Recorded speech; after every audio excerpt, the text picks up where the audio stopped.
Hello everybody, welcome back to another pub encounter video. Rachel here. Time to... nope, not that one. Time to continue with Hideaki's route with Chapter 3, Palpable Desire. Now what should I have for lunch today? It was noon on a weekday and I'd left the office after finishing the morning's work. It sounded nice to go out to eat for a change. It was a little lonely eating out all alone, but everyone else had brought lunch from home.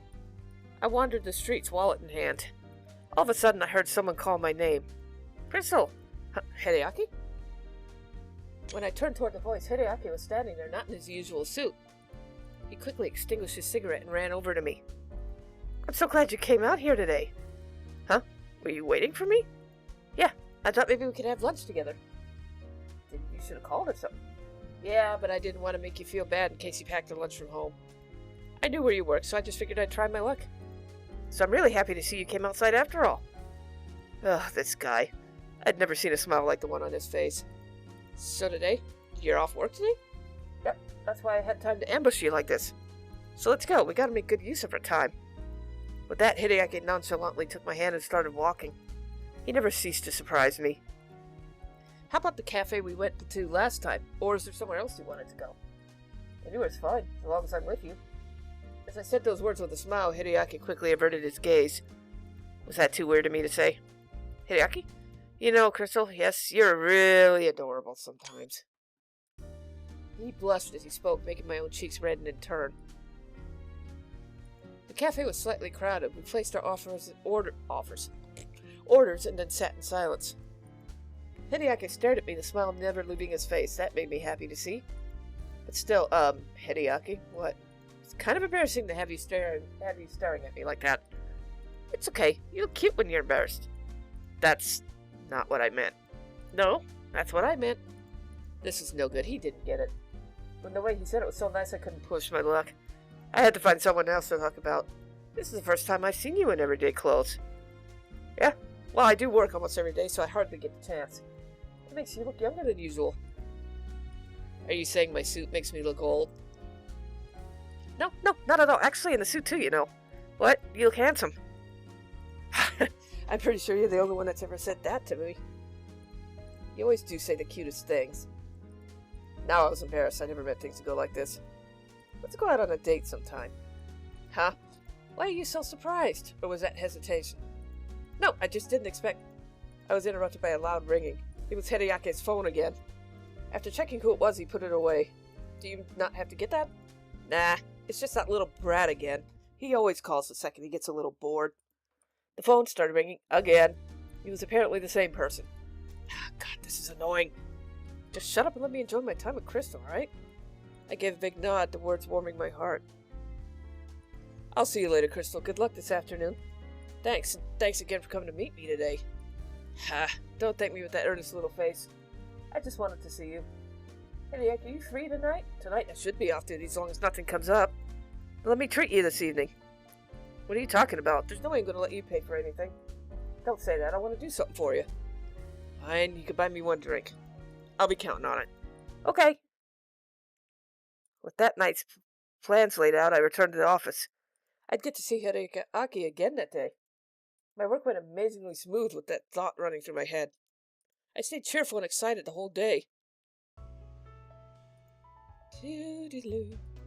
Oh, you're in a good mood today, Hide. Did something happen? Good guess. Did you really want to know? I'm sure you'll tell me even if I said no.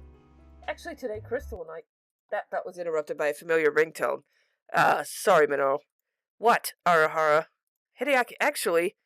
Got it. I'll be right there. Did something happen? Oh, yeah, sorry, I've got to go. Hey, Hide. Shh, what am I doing? Bar's doors chime jingled. Evening, everyone.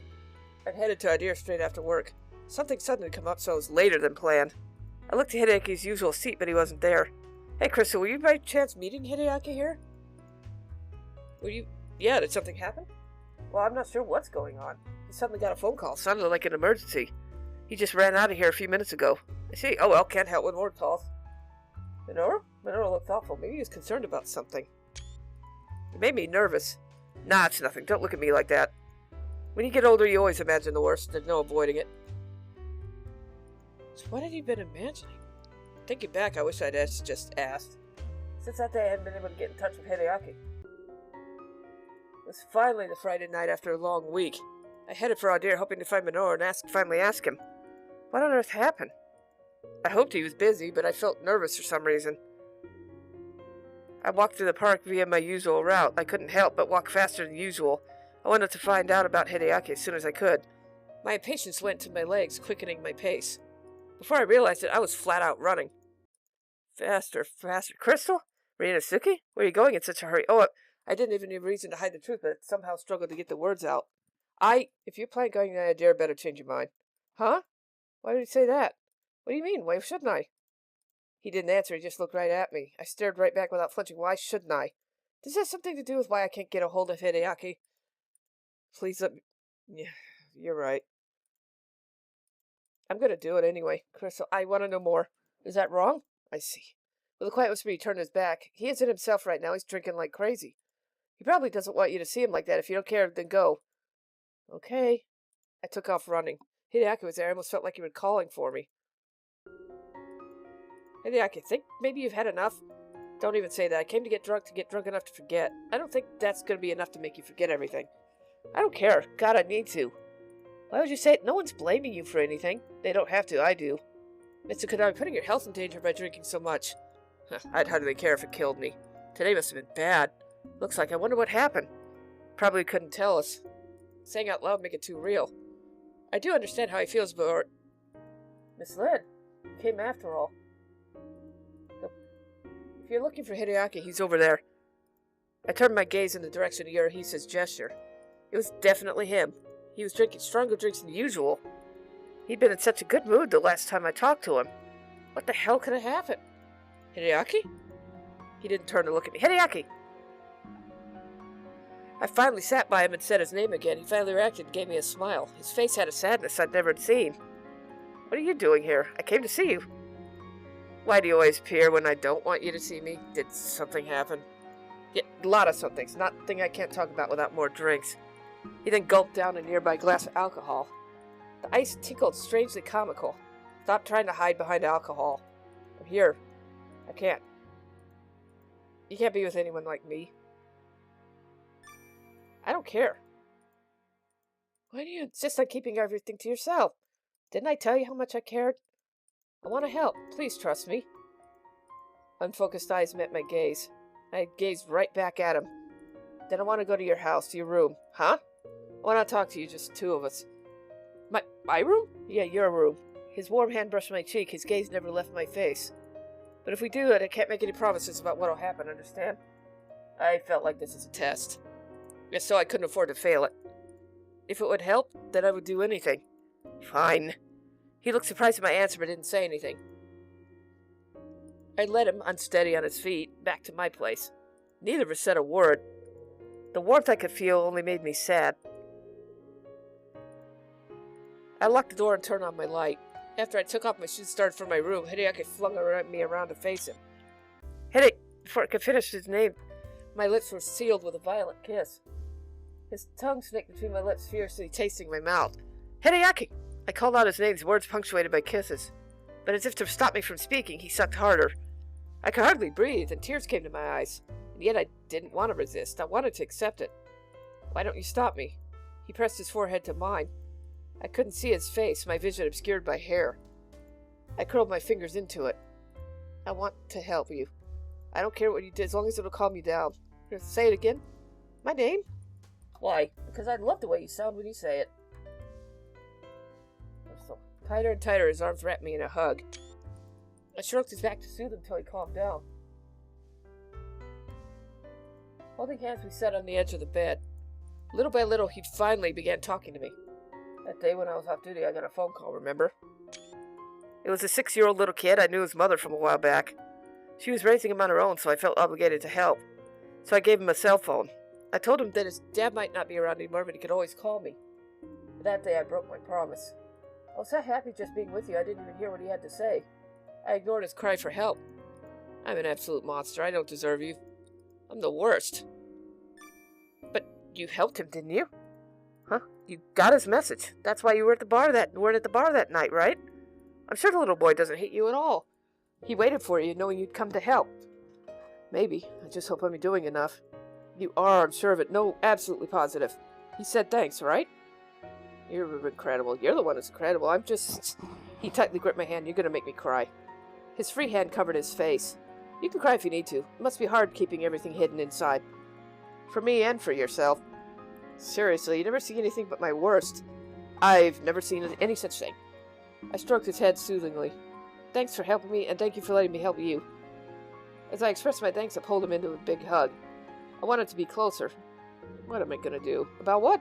This is the first time I've ever let anybody see me like this. He wrapped his arms around my body. Well, I'm honored to be the first. You really would still have me? Huh? Can you really still like me after seeing what a terrible person I am? Hideaki asked me in a muffled voice. I wished he wouldn't ask me such obvious questions. I like you even more now, seeing after what you showed me. I feel closer to you now. So do I. Our eyes met. He gently held my face in his hands. You're the first person I've ever felt this close to in my life. But I want to be even closer. There was a sparkle in his eyes. From close up, I watched that sparkle in another, different flame that appeared. Hideaki. Physically closer. I want us to be one. Stirred up by his passion, I felt a small flame flare in myself. Our bodies drew closer and our lips met in a kiss. Crystal? Hideaki. I know. The kisses grew steadily deeper. I felt the strength drain from me at the new sweet kisses. Crystal, I opened my eyes at the sound of my name. My gaze collided with his. Can I make love to you? Yes. The way he looked into my soul was the greatest joy. I wrapped my arms around his neck. Once again, our lips met. He clung to me, pressing his body to mine. I made no move to resist as he pushed me down on the bed. You're amazing. The sweet words were whispered in my ear. When I quickly returned the sentiment, he smiled and kissed my neck. He looked... I'm just gonna let it go. Hideaki? What is it? As his hands moved on my clothes, I grew too uncomfortable to keep quiet. Can we turn off the lights? Why? Because I'm too embarrassed. But I'm useless in the dark. I recoiled at those words.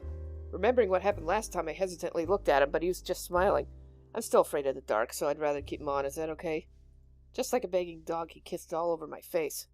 Hey, Crystal, I understood his reasons, but I didn't like the way he cajoled me. I bit down on his neck. Hey, don't look at me too much, then. That's impossible. You're so pretty. And once I start touching you, you're going to make the most adorable faces. I know it. What? I blushed at the words. I couldn't believe what this guy said sometimes. You don't want me to do this? If you don't want to, I'll stop. His expression quickly turned serious, even though there's obviously no choice for me to say no. Do whatever you want. His face broke in a smile. Yeah, I like this guy. I put all my emotions and feelings into a kiss. That night, our feelings finally did become one. Well, that's an interesting way to end that chapter, isn't it? Well, that was chapter 3, I guess. Thanks for watching, and I'll see you all next time with whatever. Bye.